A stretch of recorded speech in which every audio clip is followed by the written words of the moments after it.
Assalamualaikum warahmatullahi wabarakatuh. Alhamdulillah wa syukurillah wa nikmatillah.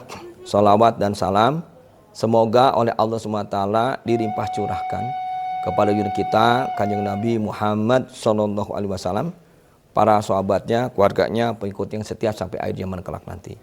Alhamdulillah, hari ini saya Muhammad Fajar Laksana ingin menjelaskan sejarah filosofi dari upacara adat Payung Agung ngagotong lisung mapak tamu pangagung.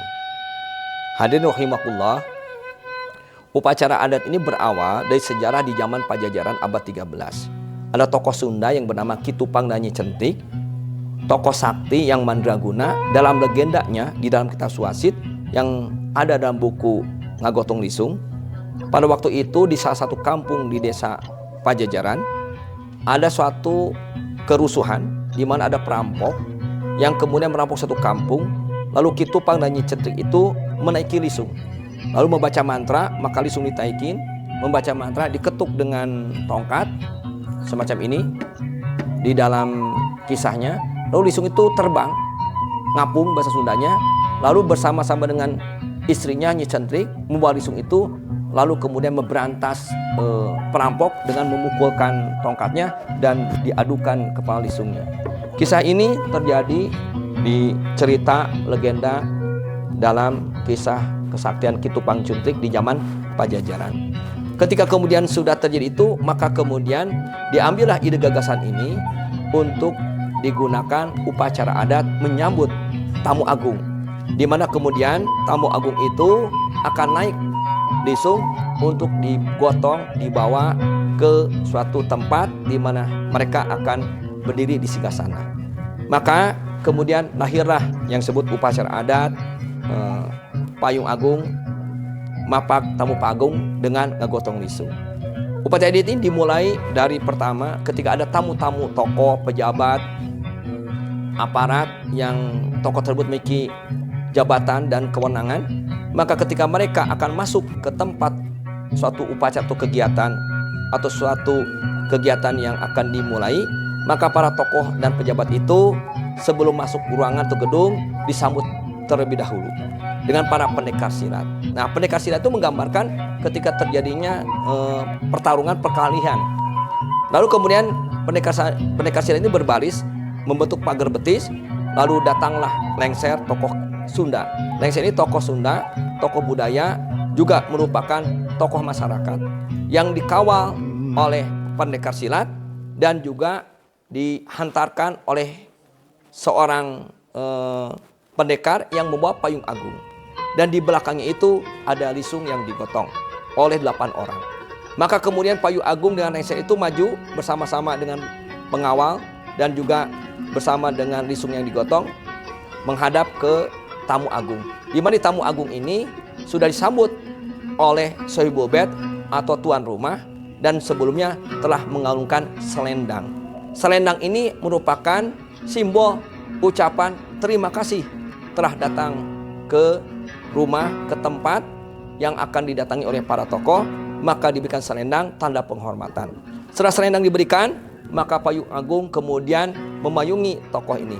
Payung agung gambaran bahwa siapapun yang akan bertamu datang ke daerah Pajajaran, ke tanah Sunda, akan dinaungi, akan dilindungi sehingga kemudian tidak terkena panas matahari, artinya akan disambut dengan ramah, dengan senyum. Itu filosofi dari payung agung, yaitu membuat tamu ini menjadi betah, tamu menjadi nyaman, tamu jadi bergembira karena kewajiban kita menggembirakan tamu.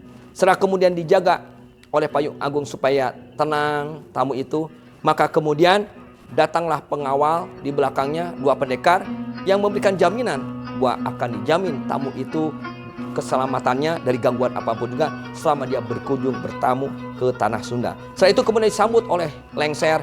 Lengser ini adalah tokoh budaya, tokoh masyarakat yang merupakan yang menjadi guide buat tamu supaya bisa nanti bersosialisasi atau bisa kemudian menjelaskan apa yang diinginkannya kepada masyarakat di Tatar Sunda.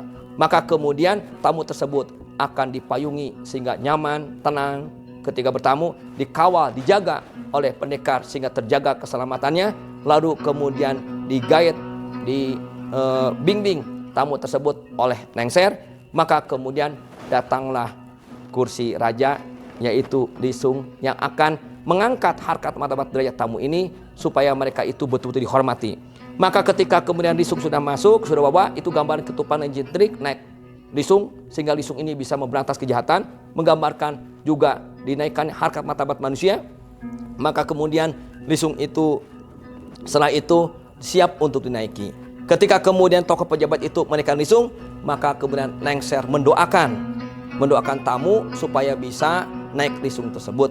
Nah, Lisung itu didoakan karena dulunya Lisung itu dinaiki oleh Kitupang dan Nyi Centrik untuk memberantas kejahatan, itu menggunakan doa-doa tertentu. Sehingga setelah didoakan oleh lengser keselamatan, kelancaran dalam segala tugasnya, maka kemudian oleh pimpinan dari tokoh yang ada di tempat tersebut, yaitu Sewu Bet atau tuan rumah, maka pejabat tamu itu diberikan ikat Sunda. Ikat Sunda itu maksudnya apa? Ikat itu tali, kepala itu ditali atau diikat, maksudnya bahwa pikirannya, nafsunya harus diikat. Jangan sampai hidup terbawa hawa nafsu, tapi hidup harus dibimbing oleh ilmu. Maka ikat Sunda itu untuk mengikat hawa nafsu kita, sehingga hidup kita tidak menjadi hubud dunia atau cinta dunia. Maka setelah itu kemudian diangkat, setelah doa dikasih ikat Sunda, lalu diangkat oleh 8 orang. 8 orang mengangkat Lisung. Nanti di sini ada bambu 2, lalu 8 orang angkat. 8 orang mengangkat itu simbol, karena angka yang paling kuat, yang tidak putus, angkanya huruf 8. Sehingga kemudian tamu ini diangkat harkat martabat derajatnya. Tamu ini dengan duduk di Lisung, dikawal keamanannya oleh 2 pendekar, dipayungi untuk dijaga tamu ini supaya tenang dan bahagia. Maka tamu itu digembirakan dalam upacara adat, payung agung, ngagotong Lisung, mapak tamu pangagung. Setelah itu kemudian setelah diangkat itu, pendekar silat mulai tampil dengan jurus silatnya. Ini menggambarkan bahwa Lisung ini memiliki kekuatan yang mampu menegakkan kebenaran dan juga mencegah kepada kemungkaran. Sehingga tamu-tamu tersebut yang datang ke tempat kita, mereka itu merasa sangat-sangat tenang karena nyaman, terjaga keselamatannya, diangkat harkat martabatnya, dan kemudian dikawal oleh pendekar dan digayat didampingi oleh lengser. Maka tamu pangagung itu mulailah berjalan menuju podium tempat upacara atau tempat kegiatannya. Sampailah di podium tempat kegiatan itu, kemudian tamu itu diturunkan dari Lisung, maka kemudian tamu menduduki kursi di tempat singgasana untuk upacara kegiatan.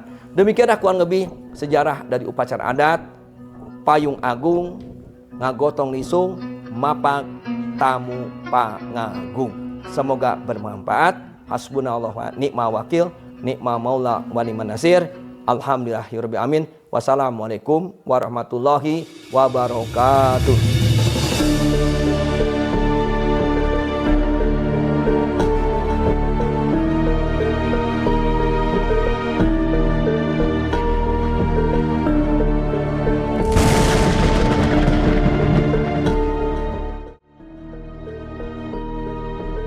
Untuk selanjutnya upacara adat Sunda Mapag Tamu Pangagung, di mana di upacara adat tersebut ada beberapa personil. Yang pertama terdiri dari lengser atau Ki Sunda, yang kedua payung agung, yang ketiga tombak, pembawa tombak kanan kiri, yang keempat para jawara, dan yang kelima Lisung atau alat yang dipakai menggotong tamu pangagung. Upacara adat dimulai dengan mempersilahkan tamu pangagung masuk ke gerbang. Kemudian tamu pangagung diberikan selendang khas dari kami oleh guru besar, langsung diberikan ke tamu pangagung. Kemudian dijemput sama Ki Lengser, sama penggawa pembawa tombak, terus para jawara dan penggotong Lisung berikut Lisungnya. Setelah itu tamu pangagung dipersilahkan duduk di Lisung yang telah digotong oleh para jawara tadi. Ketika sudah duduk di Lisung, tamu pangagung dikasih ikat Sunda oleh guru besar juga. Kemudian dalang atau Ki Lengser membacakan raja atau doa, dipiring dengan lagu biasanya kidung atau pupuh. Setelah itu Lisung baru diangkat. Kemudian sebelum jalan, para jawara untuk menggerakkan aliran khas Sang Maung Bodas dengan jurus dasar 16. Setelah beres itu kemudian si tamu pangagung di bawah digotong ke depan museum, dipiring dengan lagu jalan atau jiro. Kemudian setelah sampai museum, diturunkanlah sebentar untuk menyaksikan beberapa persyaratan. Yang pertama biasanya kita ada 3 persyaratan. Yang pertama biasanya adu jawara, yang kedua cambuk api, yang ketiga boles. Mungkin hanya itu saja penjelasan dari kami, kurang lebihnya mohon dimaafkan. Sekian, terima kasih.